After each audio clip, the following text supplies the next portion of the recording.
if you all are coffee drinkers, I'm not suggesting you take up coffee, but just for this. But if you are and you're buying coffee, I hope you're buying shade-grown coffee because it makes a huge difference.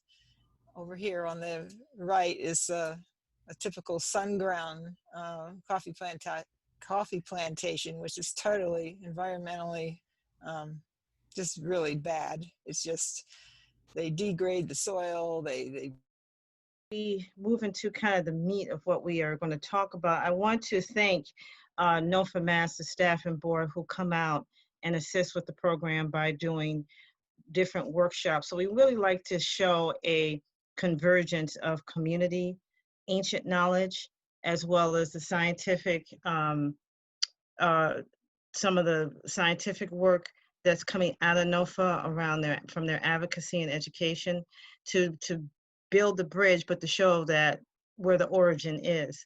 And so here you're looking at Andrew working with our youth. He is now also on staff at NOFA Mass with the bioremediation project that's dealing with how to bioremediate soils that are contaminated, which is what you see mostly in the urban settings.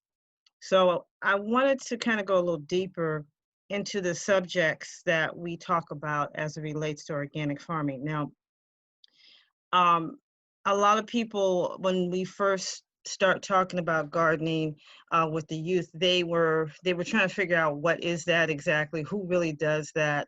They know that they had an auntie that grew some peppers and some tomatoes. Maybe grandma did something in the backyard, and they would be tasked to go out there and help her. But they kind of had a newfound respect for it when they were able to do those kinds of things for themselves, number one, and then for other people. And so some of the subjects that we tackle, well, what does it mean to keep the soil covered? You know, they'd hear me talk about that, and they're like, well, what does that mean? Why do we want to keep the soil covered? And so that allowed us to get into that conversation of what carbon is, what happens when it goes into the atmosphere, and why it's best to leave it in the soil where the soil is the best holder of that carbon. And we practice how to measure what carbon is in the soil. Carol Roselle, NOFA's education director, she also does the soil carbon proxy testing, came out and showed them how to do some of those carbon proxy tests. And they got a chance to see the condition of our soil in the first year.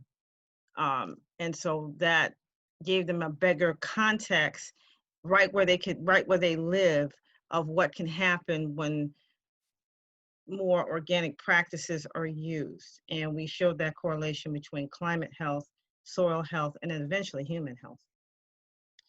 In terms of soil health, we took a deeper dive this past year into how soil health is related to human health.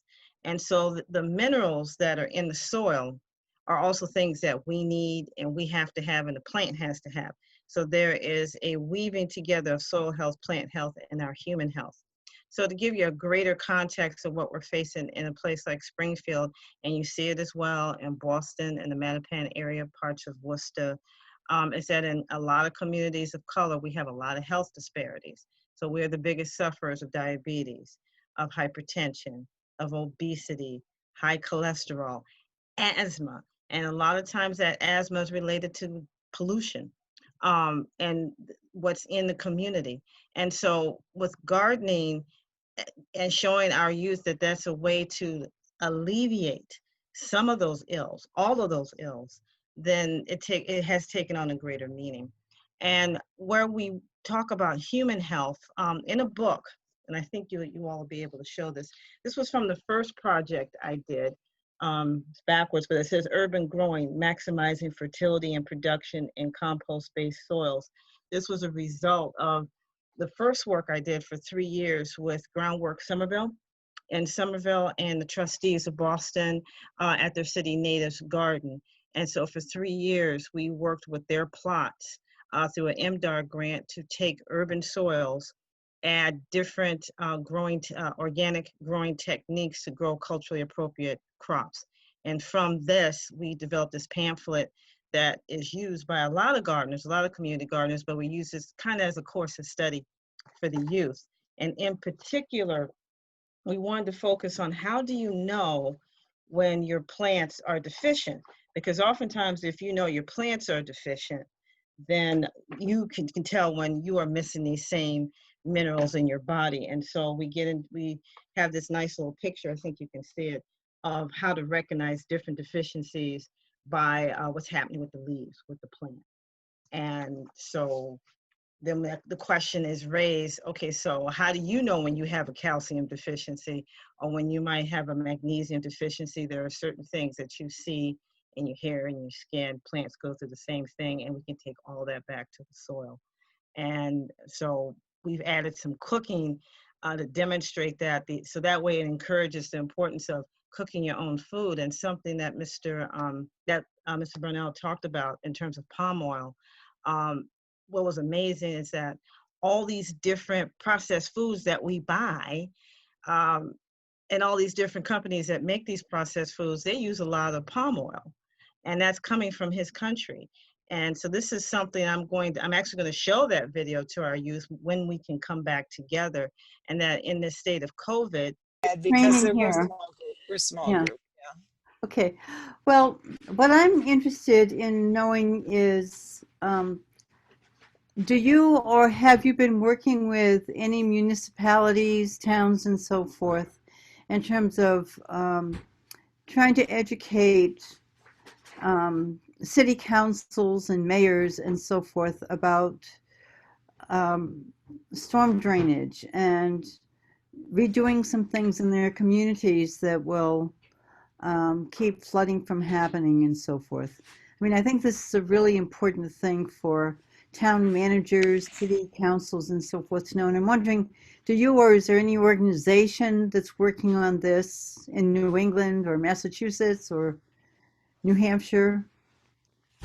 Well, I wish there were more. I mean, you're talking about a very important thing, Nancy. Yes, Right. working with municipalities. That was one thing that, yes, I have been involved with that. And once you get into the nitty gritty, you know, it's great to have all these ideas about how we should be, you know, infiltrating more stormwater. But first of all, the municipalities always want to know, well, how much is it going to cost? I mean, it always comes around to, you know, the price tag. That's the most important thing. I'm thinking that's on their minds. Not that they're, you know, I mean, they care too, but they have to think about the bottom line. So I'm just going to finish up my beaver part of my presentation here by giving you an example, because beavers can be a municipal problem as well as out in the boonies here. I mean, they're definitely moving into urban areas. But I did just want to give you an example. What did I do with that thing? So a big breakthrough for Skip Lyle and his beaver deceivers has been a study that was done in a town in New Hampshire. Oh, I had it here. Oh, here it is. Yeah, so this is nicely printed. If anybody wants one, by the way, you can email me at jan@valforclimate.org, and but just go to my website if you want to get all those details. Anyway, I just wanted to point out that this is in this particular case, this town had a very active conservation commission, and they did this study, and it took them 10 years to complete it, but they figured out that the town was costing, it was costing the town over 30 years $480,000 to deal with beaver damage. And they weren't getting anywhere. I mean, it was constant because the beavers kept coming back. Well, anyway, they finally figured out they should hire Skip Lyle to come in and put in some beaver deceivers. And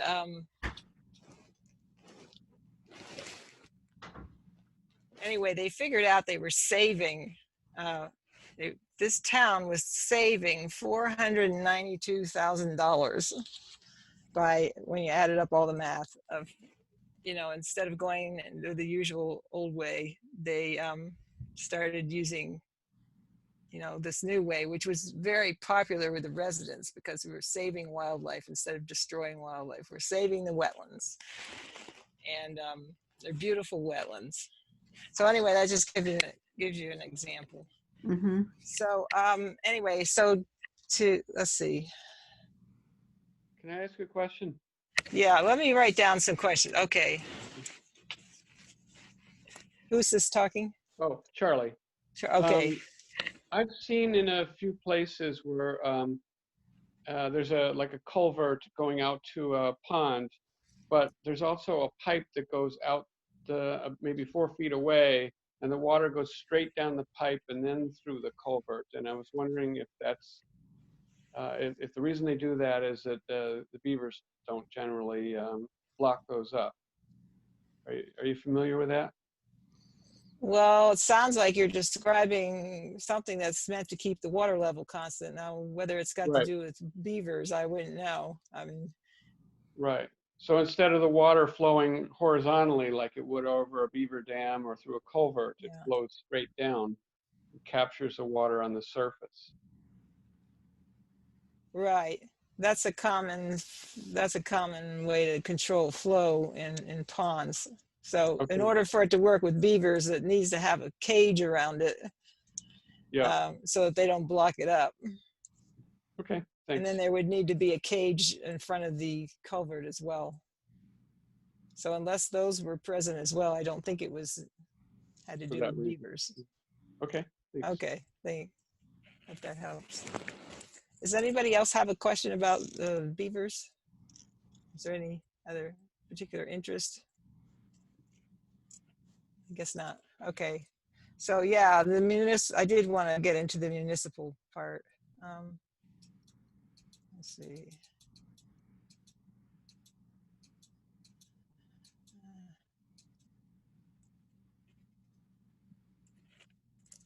I don't know. Maybe I'll just stop sharing for now. Okay. So I have a question, a technical question here. Right now on my screen, it's showing Charlie has got the big picture and I've got the little one. So why is it choosing you over everybody else? Probably because I was the last person to talk. Well, now I'm talking If you though. go So up to the corner, Jan, if you go up to the corner of your screen way up, you'll see that there's a speaker's view. oh, okay, yeah. And if you hit that, you'll get all of us. No, she Well, wants yeah, to but gallery view, I think. yeah, I have a choice between speaker view and gallery view. Oh, gallery, okay. I think you want gallery view. You want the gallery view, right. Well, yeah, that way I can see everybody. Okay. All right. So your question about municipalities, I'm just, I'm sort of talking off the top of my head here. So I did mention that, yes, that's what happened up in Quebec. One of the meetings we went to were the top brass officials of the city, Victoriaville, that this watershed was based around. And they were very receptive. And so that was kind of my first experience, is talking with city officials. I'm just trying to think in my own locality here. It sometimes takes a while, but I guess from my experience, I would say the way to get a foothold into municipalities, I think, is to start with the people who are out working on the streets. And that's your Department of Public Works. And I think you'll find that they're the most receptive because this is what they do every day. And then they may be able to steer you to upper officials who they could probably recommend might be kind of, more flexible in their thought. Or, but as far as there being some organization that promotes dialogue, I guess that's part of what we're trying to do at Voices of Water for Climate. Right. But we found that it's in my own town of Charlestown, New Hampshire, I've been kind of waiting for the last 2 or 3 years for some elections to happen, so that now we have select boards up here in our little towns. And so right now we have people on it that are much more agreeable to environmentally tuned approaches. So we are in the midst of planning a makeover for Main Street. And this is the thing, you kind of have to be patient sometimes and wait until there's going to be some kind of construction going on anyway. That picture I showed down in Keene this morning, that had to do with one of their streets was being totally ripped up and redone. So that was the time to approach the city and say, hey, you know, there's a different way we could do stormwater now that you're ripping it up anyway. And so this is one of the first instances where I actually saw a rain garden being put in by a municipality and just incorporating it right into the budget. So a lot of we talked a little bit about depaving this morning. Well, there's going to be a lot of depaving going on in order to create vegetated areas.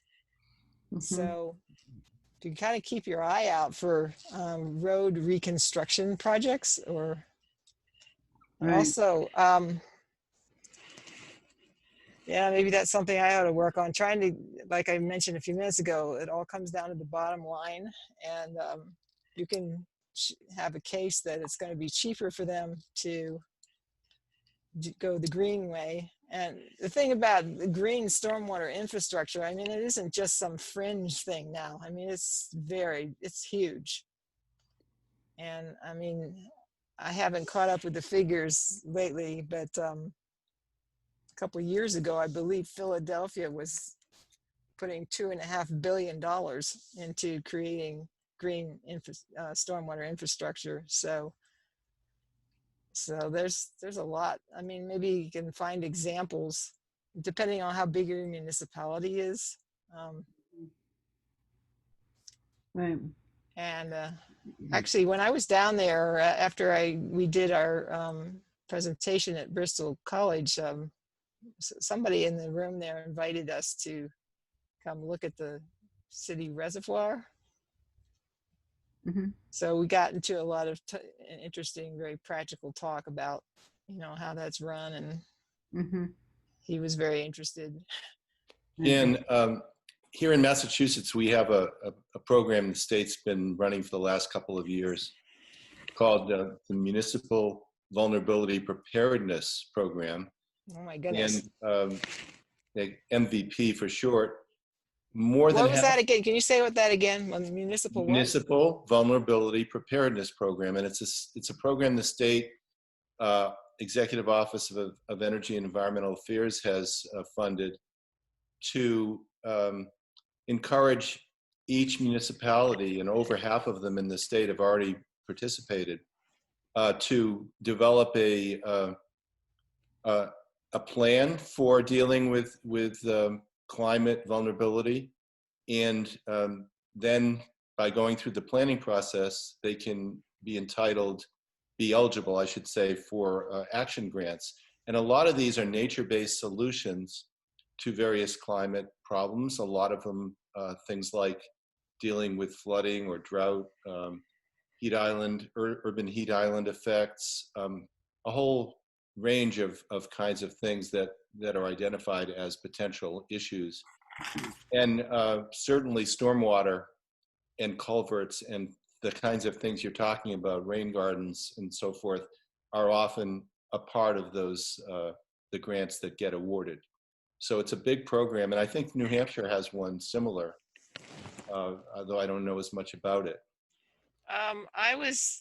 When Michael Kravchuk was here in 2017, I forget how it happened, but we got invited to EPA office in Boston, and there was state officials there as well. We had about 10 people around the table, and they were very receptive to these ideas of green methods. And one of the young women there, sort of kept in touch with her, but she was telling me that EPA at that time was looking into having specific incentives throughout New England to put in green stormwater infrastructure in the midst of a already funded urban renewal project, so that they could actually get the money for the green stormwater projects by drastically reducing the interest rate that the municipality had on their loan. And so yeah, I'm pretty sure that the money that's coming from the state originates in part from the feds. So it may well be that the state has simply tapped into programs like the one you're talking about that EPA is encouraging and making it available to municipalities, which is really good, because action on the local level is probably the best way, you know, to identify the right problems and solve them locally. what area are you in? I'm in Fitchburg, Mass, North Central Mass. Oh, that's not too far from me. So Right. what's happening in Fitchburg? Well, we just went through this MVP planning process, and we identified the risks. Probably the fundamental one is flooding due to increases in the intensity and frequency of intense storm events. And we'll see. We haven't yet issued the actual report from our planning effort, but mostly it was municipal department heads and officials, and a few outside people like myself were invited to be a part of it. I did want to ask you about the water retention structures that Michael Kravchuk is espousing. How do you go about getting permission to put these on given parcels of land, especially, let's say, if it was municipal land? Well, they're really not much different than what they're using commercial projects for all the time. Just, it's called, you know, what's the word they use? I don't know, water retention devices. I mean, you know, you can put up straw bales, or you can put up those sacks that you fill with stuff, or, you know, there's a lot of places, they do it a lot in construction sites. Oh, you mean erosion and sedimentation controls? Yeah, that sort of thing. And just slowing down the flow of stormwater off of a construction site. What's not so well established is doing it as a semi-permanent solution to infiltrate water into the land. I did want to mention that one thing that Michael Kravchuk, a point where he sometimes comes a little, not really into conflict, but, you know, there's a lot of popular literature out there, like go out and plant a tree, and he makes the point, well, that works where you live because it rains a lot where you live, but in places where it's not raining a lot, it doesn't do any good to plant a tree. So he says you've got to get the water there first. And so he makes the point that retaining the rain, but with structures and oh gee, I got a lot of pictures of them, but I could bring up a slide I have that kind of shows the progression of it. But basically, he's advocating the use of very cheap materials rather than have to buy these expensive things from stormwater retention companies. You just build something out of stone, out of wood, out of dirt. And basically, you're just trying to slow the water down. You're trying to, what you would do to try to curb erosion, but you're doing it more to get the water to stick around on the land longer instead of just flowing off into the nearest stream. And so your question was, how do you get permission to do this? Yes. Well, first of all, you need to use the right wording, because we ran into, one of the person in my county who's called a conservation district manager. He got very enamored of Michael's ideas, and he went to the state, and they immediately rose their hackles and said, you can't go stopping up streams. That's not allowed. And that's not what we're talking about at all. We're not talking about damming streams. We're talking about keeping the water from flowing into the streams so quickly. So we're talking about stormwater gullies. But then you can run into all these definitions of what is a stream. And so it depends on the state. It gets a little ridiculous after a while. Jan, I can speak for Massachusetts. I don't know how many people in this room are in Massachusetts. Show your hand if. Oh, okay, good. So in Massachusetts, we have something called the Wetlands Protection Act. And every municipality has a conservation commission. I happen to be on the one in Fitchburg. And we're responsible for implementing and ensuring that the Wetlands Protection Act is adhered to. And yeah, what you're talking about would definitely require a permit from the local conservation commission. But if you could present the idea, knowledgeably, I think you could probably get some sort of a blanket permit from the commission that would enable these structures to be put in a great many places so that you wouldn't have to ask for a permit every single time you wanted to do it. I'm not saying that would be easy to do, but I think it's conceivable. I haven't heard of it ever being done around here, but has anyone else? I was on the Conservation Commission in my town, North Brookfield, for 9 years. And I think that this is a great idea to put in permanent stormwater controls. And our commission wouldn't be shy in requiring those. I think it would take some learning on the commissioner's part, but a lot of times we can, kind of like make a deal. If you want this project to go forward, let's do it the right way.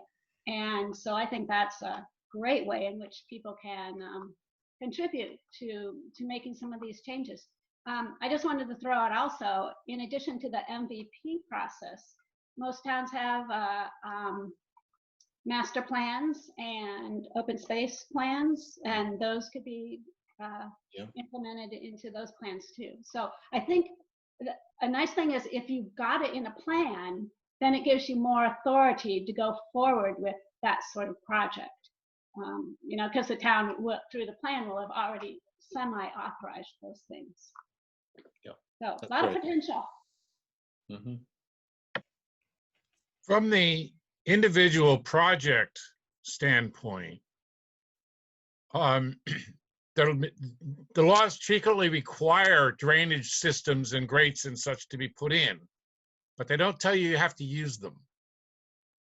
So I don't know that there's anything preventing you from landscaping your property in such a way that water will never get to that drain unless you have a really, really heavy condition.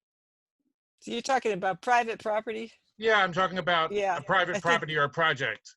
But that's a little different from working on municipal property. Yeah, I would assume that you have the right. You can't assume anything, but I'm going to assume that any private landowner can do whatever they want on their own. I know Ross shaking his head. No, I mean, well, around here we can. We live free or die in New Hampshire. Well, you may be required on a project to put in regular drains, but you can also landscape the project so that the water never gets to the drain. But as far as building a rain garden in your front yard to collect the stormwater that's running off your roof or off your driveway, you're doing the municipality a big favor. You're keeping your stormwater out of their drains. Yeah, right. But there was a case, I do want to bring up, getting back to Nancy's question, now I'm starting to get more ideas. And it really does take it takes a warrior, a champion, out in front, usually, but somebody who's got a way with people. And we have that kind of person over in Springfield, Vermont, Kelly Stetner, who started the Black River Action Team 20 years ago. And she manages to get people together with city officials. So this took, and I have a lot of pictures of this, but I'll just describe it. There was a woman in Springfield who was losing her backyard every year by feet. This huge gully had formed because most of the stormwater on her street was going into her yard and just washing out this huge gully. And the city officials just kind of dragged their feet on it for years. But once Kelly got in there and started getting more, more citizen involvement and just really going to their meetings and keep hammering at them, after a while they came up with this plan where the city got the money to put in a new storm drain system. However, instead of just using storm drains, they're using perforated pipe, which of course would distribute the water. But in addition to that, Kelly was able to get grant money to establish a rain garden in this woman's front yard. And so the problem was solved. I mean, the woman's very happy. So in the meantime, the neighbors started noticing what was going on. And so now it's like one neighbor after another is deciding they want a rain garden in their front yard. And it's turned into a kind of a neat little, neighborhood thing. But, I'll tell you, it takes work. I mean, it's mostly educational work, and I'll just share something. I mentioned E.J. Prescott this morning. I have some wonderful colleagues over there. These guys are doing great stuff with the green stormwater infrastructure. And so they hosted a meeting with me and Michael Kravchuk when he was staying with me up here in New Hampshire for a while. And so we were going around New Hampshire. And so all these people came and they all said it was great, but they said, the thing is, it's just changing people's mindset, because you start having, you're going to put in all this vegetation and all this, soil that's going to soak up the rain, and instead of running it down pipes. And so they want to know, well, so how do we know that's not going to fail in a few years? Prove it to us. This is the way we've always done it and it works. And how do you get them to start thinking greener and realizing that green solution can be cost effective as well as, better for the environment? So I don't know. I don't have all the answers here, but I'm just saying this is part of the challenge. If anybody has any insight on that, I'd love to hear about it. Well, when I think of one of the challenges is to get people who are really interested in climate change, more of them interested in water. I agree. For years, that I was running into, a lot of the people that I was running into were only focused on emissions. Right. Emissions. And if you said carbon or soil or sequestration, they kind of glazed over. Or as one of them said, I don't own a ranch. Why are you telling me this? Right. So I think we've made a lot of progress actually about carbon and soil. And we've made somewhat less progress on water. So I think what I'm doing is every time I have one conversation with somebody about the climate, I make sure I start talking about water, about evaporation, and about the way that that evaporation actually cools the earth, not just that it doesn't capture the sun, but it actually has a cooling effect, and it sort of gets people's attention. Yeah, and it's something that people can really get a handle on. I mean, you can see what's happening in your own neighborhood. I'm tying that together next week in my presentation. Good. Did anyone see the PBS series on H2O? Yes. No, It was not yet. really good. It was very good. Yeah. Is that different from the one that somebody mentioned just called Water? It is. It's called Water, the Molecule That Made Us. Right. I copied it down this morning. You said H2O, the molecule that made us. Right. And then somebody named Steve said that PBS had a show just called Water. It's probably the same one. Yeah, I think so. It's very well done, and I think it's very inspiring to a more general audience to get them interested in these issues. This is something, Clarice, you just reminded me that, I've found that my audience is much more receptive if I go to people who work with water for a living, or somehow they're personally connected with water. I haven't, gotten too much interest from people that are focused on emissions, because then it's kind of turns into an argumentative thing sometimes. Like, are you saying it's all about water and not about emissions? And my answer to that, well, it depends on which scientists you talk to. The scientists don't all agree, but what everybody seems to be agreeing on is that it's important to infiltrate stormwater, no matter what your theories are about climate change. But see, this is why it's so important to think in terms of systems. Exactly, The because things it's are not just connected. it's not just water, it's not Yeah. just emissions, it's not Right. just carbon. It Right, really right. is everything. All of it, yes. All of the ways in which we interact with each other and with Right. nature. Right, Right, but And water then interacts. carbon goes in both directions. right, Water interacts with the carbon cycle. The water cycle interacts with the carbon cycle and the cycle of Right. energy from the sun. right. And you can't just, you just can't be like the blind man with the elephant. We have to think of these issues as holistically as possible. Right. Exactly. Yes. Yes. Right. But going back to actually getting practical action taken, I found that the people who work in the stormwater sector in some way, they're already concerned about what to do with that stormwater. And so they know that stormwater pollutes, they know that it causes floods, they know it causes all kinds of problems. And so if I go and talk to them and add in, well, it's also, contributing to the restoration of the water cycle if you do green stormwater infrastructure, then that just gives them another reason to say, okay, this is the right way to go. Mm-hmm. And so they're already interested in handling water. And but the other thing about municipalities, and this didn't originate with me, but I've learned that municipalities are just starting to learn to get together on their water management. So typically you have three basic categories of water management. You have drinking water, you have wastewater, and you have stormwater. So all those departments traditionally have not really talked to each other. So as I mentioned briefly this morning, the drinking water people, they think evaporation is a nasty thing, because they don't want their reservoirs, their drinking water, evaporating. And the stormwater people want to get rid of the water. They see water as a waste product, and so they want it to evaporate.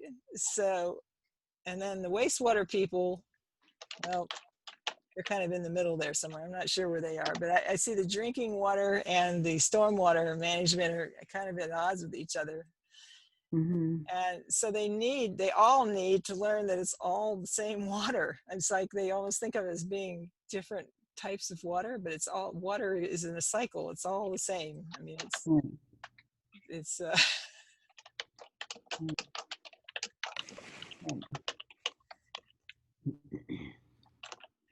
So I'm wondering what brought you all to this particular workshop. There must be some reason why you decided to give your time to it. I haven't heard Jean there. I haven't heard from you. You have anything to say?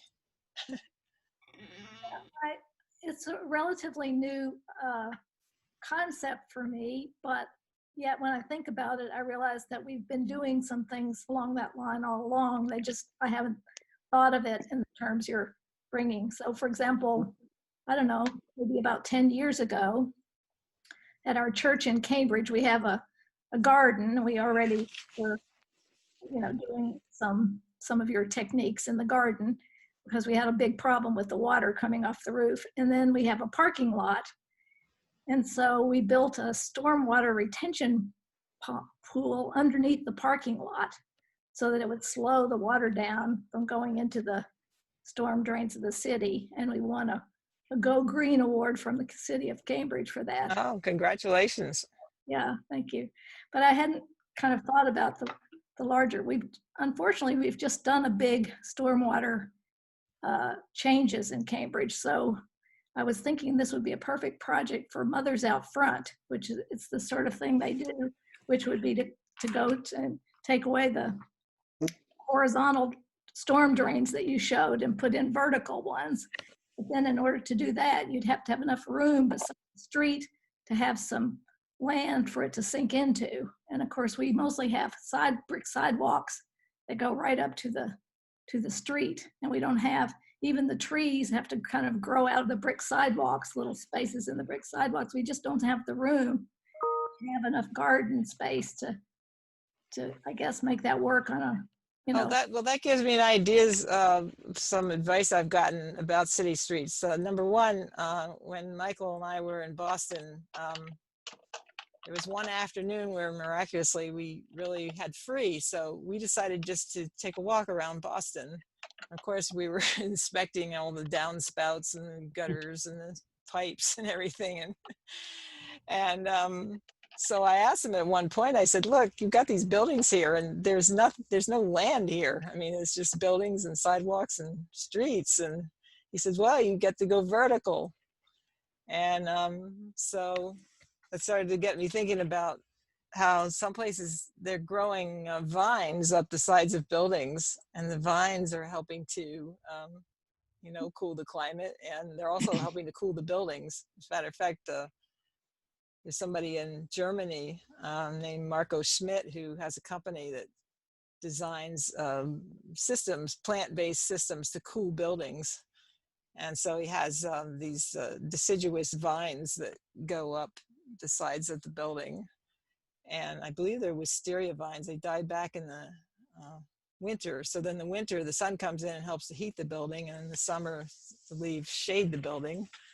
And then the water itself, they collect all kinds of storm water, and they use the water itself to an evaporative cooling system. And then it goes back, when they get done with that, it goes back into the ground and to vegetation. So they did that as part of the Humboldt Institute there in Berlin. And so there was a moratorium put on stormwater in the city of Berlin.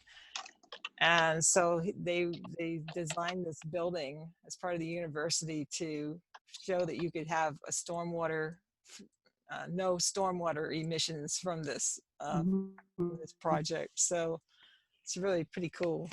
I'd like to respond to Jean's comment about Mothers Out Front. Sure.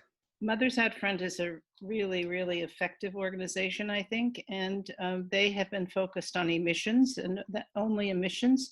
More recently, one of the subgroup in Cambridge has formed to learn more about soil and carbon sequestration and forms of agriculture, and they are now creeping toward water as well. What was the second one? Second what? The second group you mentioned, I didn't catch it. It's a subgroup. It's a little subgroup that formed from the Cambridge Mothers Out Front. Oh, okay. And they wanted to learn about carbon and soil and carbon sequestration. And in the process of that, of course, then that led them to thinking about water. And they are making a proposal to the Massachusetts chapter of Mothers Out Front to make it one of the priorities for there'll be a meeting in October in which people set the priorities for the next 2 years. And they're hoping to get soil on the list. So I think that if they manage to do that, we'll see a real shift in that organization. That's good. Not that the work that they've already done isn't good also. Yes, right, right.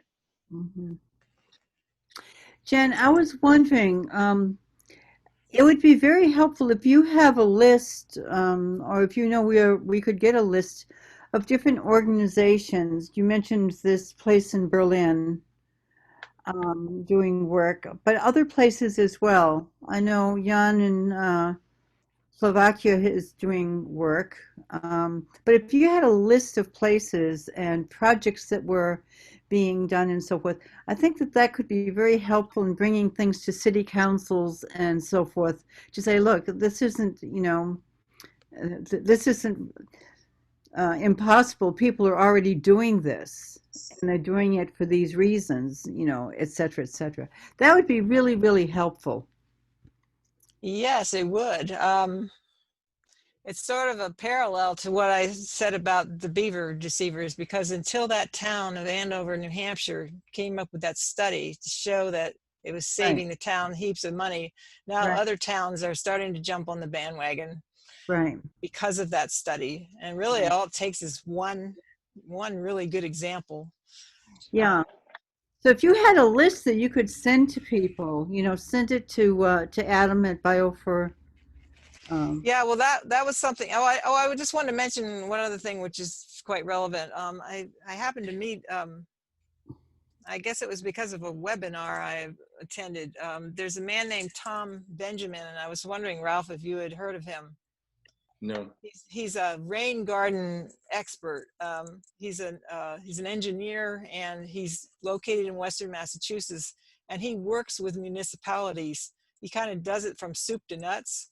Like he'll come and he'll speak to the officials, and then he'll work with volunteers, and he designs plans. And also, Clarice, about your concern about no space, he has sandwiched rain gardens into incredibly narrow spaces. And you know, we catch the roof runoff, and it just goes right into the rain garden. And Benjamin helped us out, our North Brookfield Conservation Commission, when we had a wetlands replication that failed, and he oversaw the fixing of that wetlands replication, and we were very, very impressed with him. A very nice person and very capable. Yeah. Where was this? North Brookfield. One of the solar farms that went I'm in. sorry, where is that exactly? It's in central Massachusetts, right? Okay. Kind of a little bit south of where Ralph lives. Oh, okay. But Tom Benjamin also, I believe, he put in the rain garden and the stream restoration that's at Gillette Stadium. So that was a Wow. project. And where's that? Gillette is Boston. Foxborough. Boston. I think it's where the Patriots play, right? Yep. Yeah, Very Foxborough. ignorant about that. Yeah. I'm just a New Hampshire country girl, so you got to explain to me a little bit about this. But no, you're really getting my interest, because I like being able to go somewhere and see something. And you know, you talk about I can get to Fitchburg in an hour, so I'm much more interested in working with Massachusetts people on the western side, because I just hate driving to big cities. So it's interesting. I'm glad to hear that all this is going on the western side. I understand you also had a college in where was it? Around Greenfield. Are you familiar with that one, Nancy? It was very much Community into college up there. which one? There's a community college. I think it's called Greenfield Community I College. think it is. Yeah, and they gave me some literature at one point, and they were doing a lot of cool stuff. And Right. Right. I think it's good that you recognize the problems that can result from some of these solutions, like the beavers, and can, you know, tell people realistically what some of the things might come up. I was thinking about your suggestion about growing vines on the buildings, and we just took away all the vines on our because they were kind of eating up the bricks and the mortar. oh yeah. You have to be careful with vines. There are some vines that root into the brick and destroy it, and there are others that suck onto the outside and are totally harmless. But you have to know the difference. Well, this particular project I was talking about in Berlin, I mean, they constructed whatever the vines were to grow up, you know, so they had that in mind. I mean, I'm sure they were very careful about what kind of plants they chose. Sometimes they put on trellises, I think, that you can move away in order to maintain the building. But the idea is to have that barrier between the building and the air, you know, having a buffer, creating a buffer. Right. So, well, ever since I started talking to Adam and Paula about being part of this, they immediately launched into, so we should do something. We should do another Zoom conference just on water management. So I've been kind of contemplating that. So I just thought I'd throw that out there. I don't know what's going to happen or when, but I'd really like to see, you know, a conference that's more into practical things like what we've been talking about, rather than just, like you said, what's, you know, it's great to learn about this huge ranch out west, but what's it got to do with me? I mean, it's not much. I And haven't thought about these rain gardens before, and I have thought about city parks and children's playgrounds and places that people are reluctant to take out the turf grass or whatever's there and plant native plants or do all those kinds of things. But I'm now picturing those parks and children's playgrounds, other public spaces with in it a confined water garden. I think they could be wonderful little demonstrations around any city. Yeah. We have them at our local elementary school. There's a couple of water gardens that were put in, and they're definitely going up around town a little bit more. And I see them more in urban areas. They're being even introduced in Arlington by the Public Works Department on some streets. So definitely there's work being done out there. It's just slow and expensive. Okay, just to clarify, to me, there's a difference between a water garden and a rain garden. Oh, I think of a water garden as more traditional, you know, you've got, it's a pool of water, Yeah, rain defined gardens. by artificial, but so then you constantly have water in it. So you don't want to get the wrong idea across. They're going to say, oh, we don't want children falling into, you know, water and drowning or whatever. I mean, you're talking about something that's collecting water from, so Or it's, mosquitoes. and then you get the mosquito thing, Right. yeah, or you know, people, Yeah. you know, you just got to make sure you conjure up the right image in people's minds before they, like I mentioned with the state officials in New Hampshire, they wouldn't even listen to a conservation director that approached them. They just immediately, you know, said, you know, you can't do that in New Hampshire. They weren't even listening to what he was saying. And, you know, they're talking about ruining fish habitat by damming up streams. Well, we're talking about saving fish habitat by keeping sediment out of the streams. Yeah. You know, I was in Karlsruhe, Germany a few years ago for a conference, and I remember that city has a couple of forests in the middle of the city. And they, you know, it was very deliberate in these forest areas. And I think every city should have a forest in the middle of it. You know, I mean, think about the small water cycle and what an improvement that would be for urban areas. Yeah, Fitchburg is very fortunate. The city owns about 4,000 acres of watershed protection land, which was bought up for their reservoirs many years ago. And so we do have a lot of municipal forested land, and so do some of the other cities and towns around. Okay.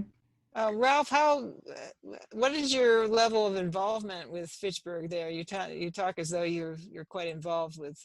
Well, I'm on a Greenway committee here that's been meeting for, let's say, 15 years. And I also chair the Trails Committee in the town. I'm on the Conservation Commission, but my main work is out of the Natural River Watershed Association. I did want to mention something to everyone. There's a group called Mass ECAN, which stands for Massachusetts Ecosystem Climate Adaptation Network, which is coordinated by UMass Extension, and they have a subgroup called Slow the Flow. Slow the Flow is so resonant with what you're talking about, Jan. Although I don't know if they know about you and Michael, but basically the whole idea is to increase climate resilience, we need to slow the flow by infiltrating more runoff into the land and having less, you know, rush into our rivers and streams and cause bad floods, or conversely result in droughts during low flow situations. So it's exactly what you're talking about, that this group, this Slow the Flow working group has been trying to develop, and it comes out of, I think it's being led out of UMass Amherst. Could you please repeat the name of the organization? Well, you can go to massecan, MASSECAN.org, and you can Okay. find the various working groups. I think they have a dozen Okay. working groups. Fine. Thank you. You're welcome. Does anybody know? I mean, I would like to be able to get in touch with at least some of you. So is that being provided by our host? I think we have to provide it to you privately, or I mean, unless we want to do it publicly. Yeah, Adam has all the list of everybody that's here. yeah.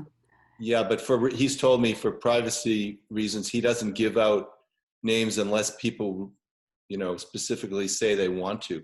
I'm happy to tell everyone how to reach Yeah, if out you to would, me. that'd be great. I'll do it right now. Yeah, and I'll do it too. Yeah, but the other thing, names and addresses of organizations and publications, stuff like that. It'd be nice if that all got provided by Adam. Well, I talked to him about that a couple weeks ago, and he said it was a great idea to come up with links that were related to my presentation. So if you could get them to me, and then I could get them to him, maybe I could sort of collect them and maybe add some of my own. Yeah, it's not a privacy issue, names of publications and organizations. And with the links. So if I'm gonna write down my email if anybody's interested. I'm gonna write it down because it's just for your information, everyone. If you don't have time to write all these emails down, to the right of the active chat box is a little tiny box with 3 dots in it. If you click on that, it allows you to save the chat, and then you can look at it later. Okay. Good. I'm not sure exactly where it saves it to, but I think you can find it. I remember finding it after one of the last sessions. well, here's mine if anybody wants to write. It's jan@vowforclimate.org, but the thing is, it's a number 4 in the middle. Yeah. Vow, VOW4climate.org. Got it. I'm looking at this group chat here, trying to figure out what you just said. Over in the active chat box where you would write in your message, over to the right, you see a little tiny box with 3 dots in it. Yes. Click on that. Save chat. Save chat. It will save. And then where does it save How it do to? you find it? Yeah. I don't remember, but I was able to find it. I think it's in. That's not a good enough answer for me. Well, I think it's in Zoom, in your Zoom app. Well, I'm sorry, I'm just hopelessly old fashioned. I'm just going to go ahead and write these down. Well, yes, Or you could do it, make a screenshot if you know how to do that. I know people are always teaching me how to do these things and I forget. I just tried it went to Notepad. But wait a minute, what's your area code, Ralph? 978. I'm sorry, I was up with the next line, sorry. Yeah, what you can see depends on the device you're looking at too. All I see yes, that's true. on my iPhone, all I see in chat is the chat itself with no other options. Oh, right.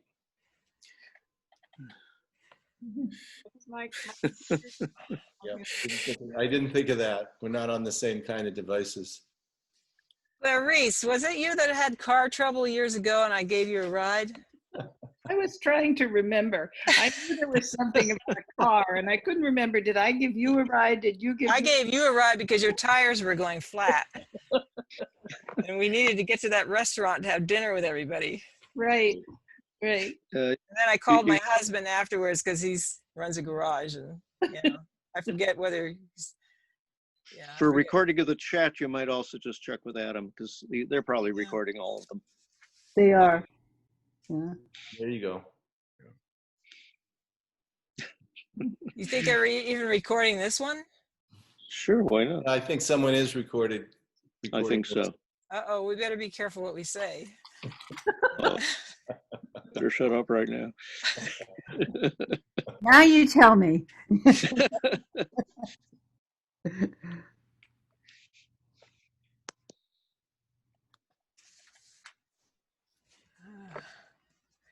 So it's been an hour. Does that mean this is going to evaporate or? Eventually Mike will come in. Yeah, I think nobody's expected to stay past the hour. Right. There's a little down at the right-hand side. We could leave, and that would put us back into the main room. I don't know who's in the main room. Yes, that's right. It says leave breakout room. We can. Right. Yeah, I think the main room is the gentleman from Liberia. It is. And I think that otherwise, they just leave us here as long as we want to chat. I'm not sure. I'm not I positive. think that's true. I recall from other weekends that Mike will pop in on us eventually. Yeah. So Jan, are you going to put together a list for us of places that you know doing this work, thinking about these things, examples and so on? That would be priceless. Or you could sell it. Really, I wish I could tell you more. I mean, I just, it may come to me. See, I mean, I've had some family issues in the last couple of years. I had to just drop everything for a year and a half. And so I kind of lost, I mean, I've gotten quite rusty. So there's a lot of information on my computer and in my head, I guess. But, but I think, yeah, I'm not quite sure. You mean by somebody who can set a good example for other municipalities? Yeah, examples, things that you can take to a city council or a mayor and say, look, this isn't fantasy. People are already doing this, and it's successful, and it's saving them money, and it's keeping floods from happening, and it's increasing biodiversity, and it's all good stuff. And why aren't we doing it? Well, I'll tell you, I mean, examples I can take to people, Yeah, you get started on YouTube and you start looking at videos of what municipalities are doing with stormwater, and it goes from one to the other, and you could spend all day looking at all this cool stuff that they're doing. Yeah. So I think, Jan, if you were willing to put together a starting list with, say, 4 or 5 examples and sent it out to us, then other people would begin to add to it. Okay, I mean, like one example, we were talking about Tom Benjamin. I mean, he's very friendly and helpful. And he would know, I mean, because he's the one who's out there doing it. Right. And in fact, he gave me, he gave me some examples of what happened up here in New Hampshire. But yeah, I mean, it just comes down to what's in, those people who are in charge, what's in their minds. I guess you try to find one of them, maybe that's the most open. But the problem is that, so many of the people who are in charge are on the old playlist. And unless they have some new ideas coming and they have some examples and they see that it's going to be cost effective, they're not going to do it. They're going to do the same old thing, because the same old thing seems to have worked before, and they're going to keep trying to make the same old thing continue to work, but it's not working. And so that's why it's so critical when there's examples that, you can take to them and say, look, this isn't something to be imagined. This is happening. People are doing this somewhere, and this is something that we could be doing in our own municipality. That's why those examples are so critical. I don't think you need to have a lot, but you need to have some that are real winners that, convince them, gee, maybe we've been doing things the wrong way and we can try this.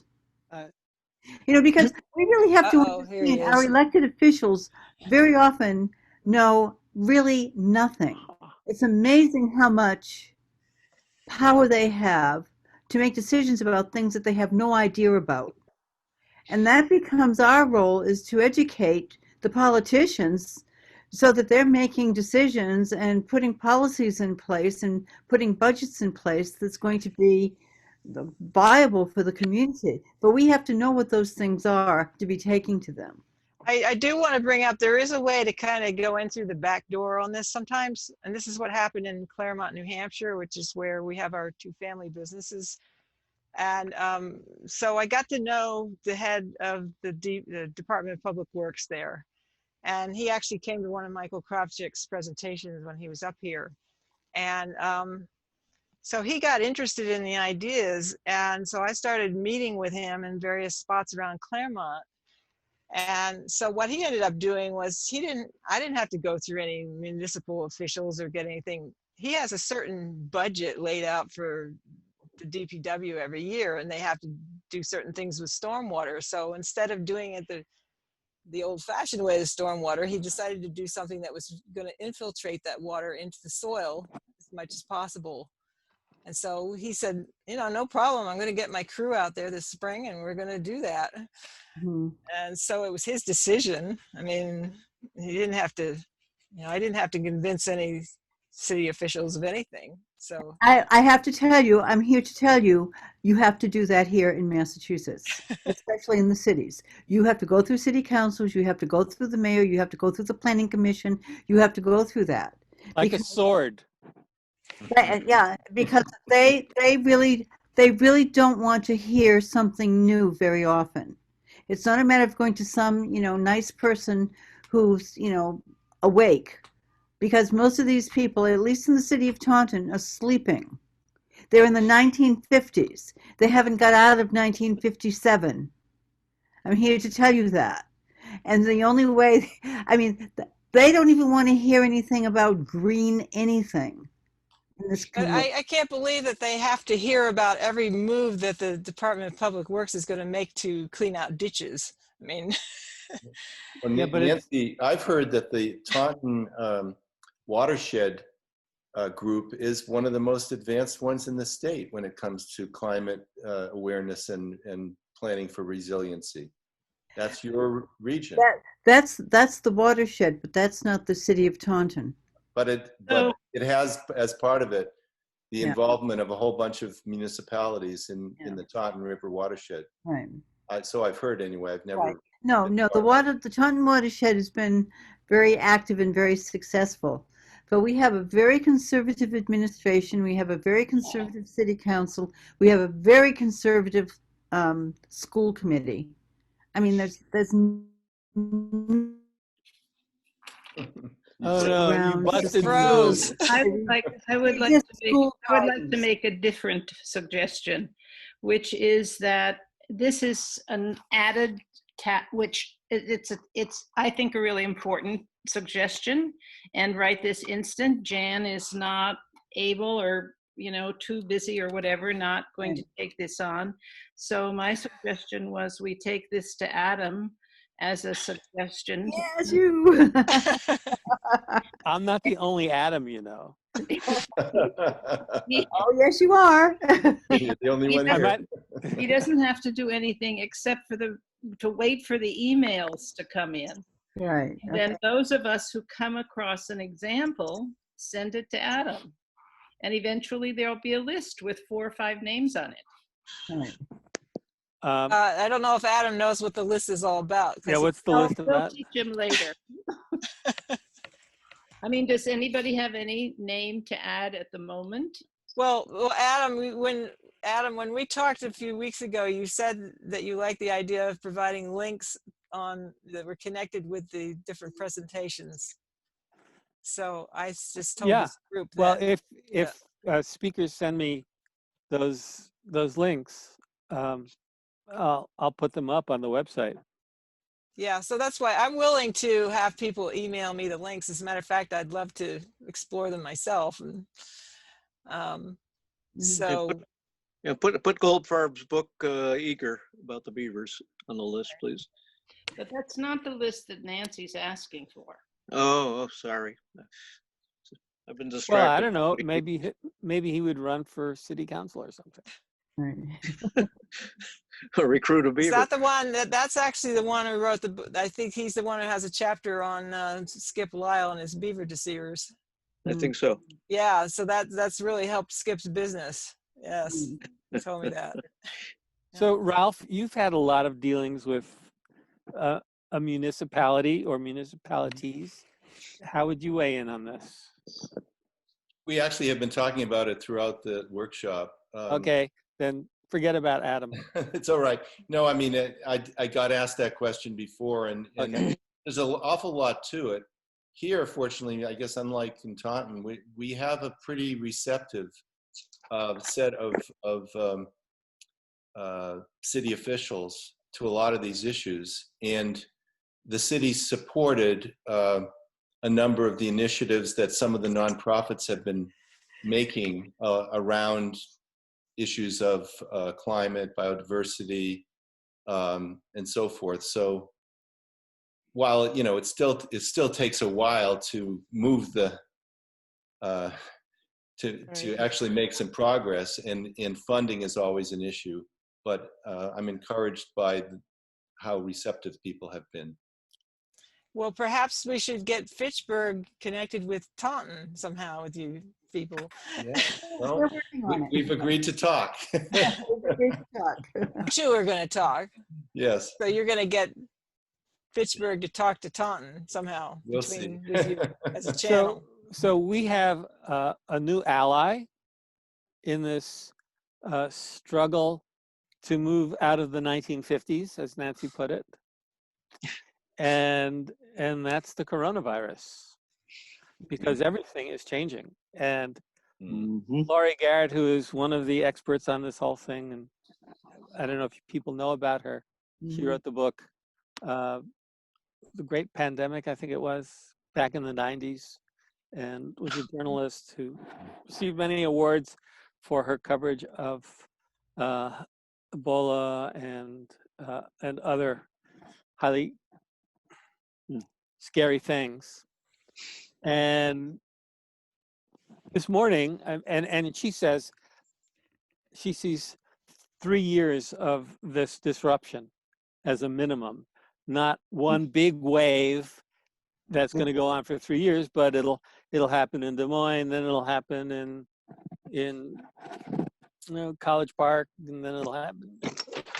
It'll be in waves and cycles, but will be highly disruptive, and people are going to be really afraid of even going to work. They, of course, already are. So we have not an opportunity so much as a force that is taking us away from business as usual, because we just can't. And this has implications that are beyond. And I have another little theory that I'll just kind of throw out here, and that is that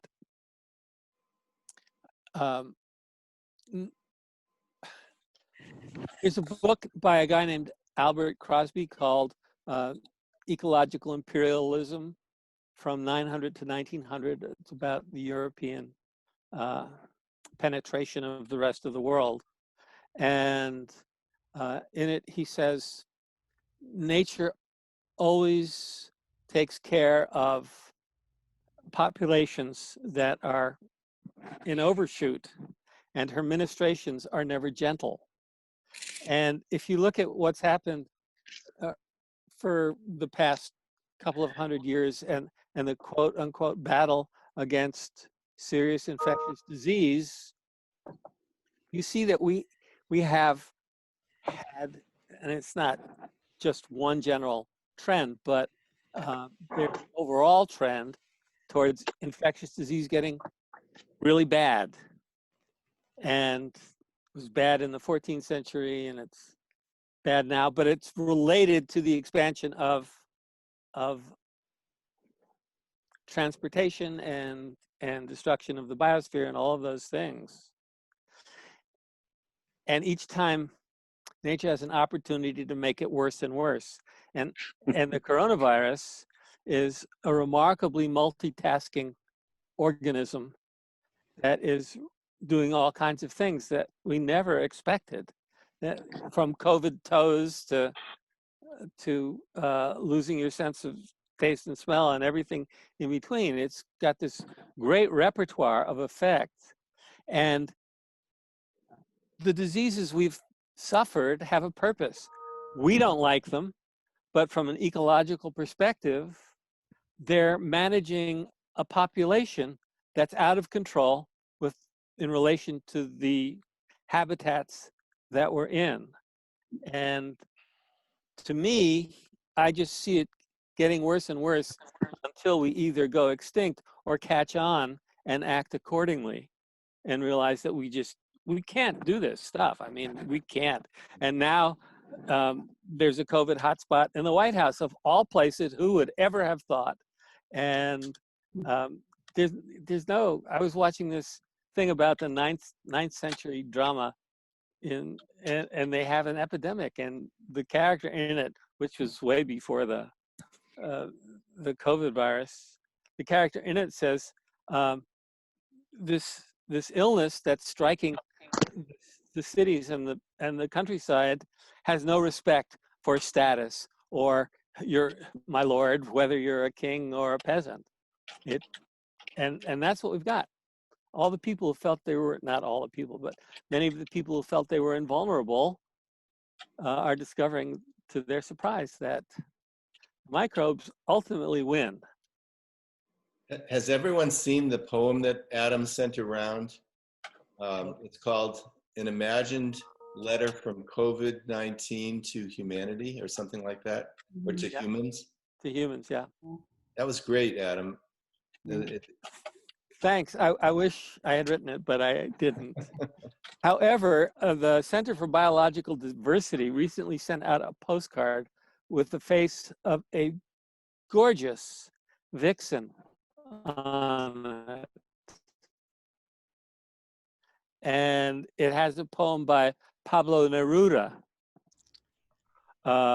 which is very similar to what, to the one you're referring to, Ralph. Hold on one second. Let me get it. So anyway, I've been really intrigued by the news that the air pollution levels have gone down dramatically all over the globe. And I also looked up on my own, and apparently something like 9 million people die every year from hunger or hunger-related issues. And so why hasn't there been this huge outcry about that? I mean, we're talking about thousands, but every year millions of people perish from. That's normal. Yeah, but what is it about this? Is because I think what you brought up, it can strike peasant or king. You know, whereas before you could just kind of like, oh, well, it's just those, you know, starving people over in Africa or whatever. It's not about us. But why is it we don't care about other humans when business is as normal, business as usual? Yeah, Howard, I think you really like that poem too. The imagined letter from. Yes, yeah, I did. You commented on it. Well, here's a poem from. This is the vixen that I was talking about. Very nice. And where is that from? I'm sorry, I was distracted by somebody. Somebody was doing my Instacart shopping while during the last half hour. This is a postcard from the Center for Biological Diversity, and that is the fox on the cover. If you don't mind for a minute, let me read this. It's called Keeping Quiet, and it's by Pablo Neruda. He wrote it in, I think it was in the early 70s. He died in 73, so it was. It might have been. It might have been. Well, I said early 70s, but right.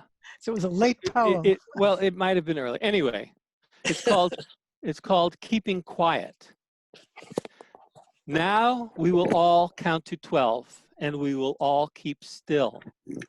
For once on the face of the earth, let's not speak in any language. Let's stop for 1 second and not move our arms so much. It would be an exotic moment without rush, without engines. We would all be together in a sudden strangeness.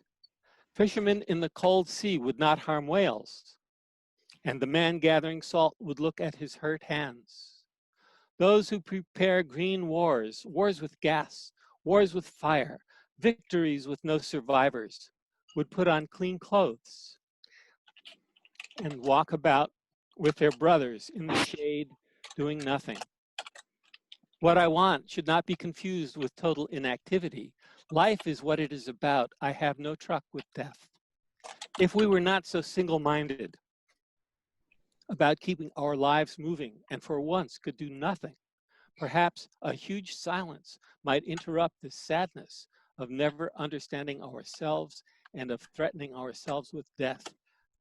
Perhaps the earth can teach us as when everything seems dead and later proves to be alive.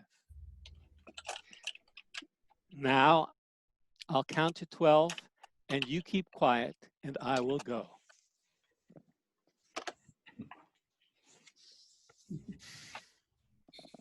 So on that note, I don't know. What do you say? But that's what Karen Flint said to on behalf of COVID to the humans. And I'm sure people have been saying this for a long, long time. Yeah. So how do we break through?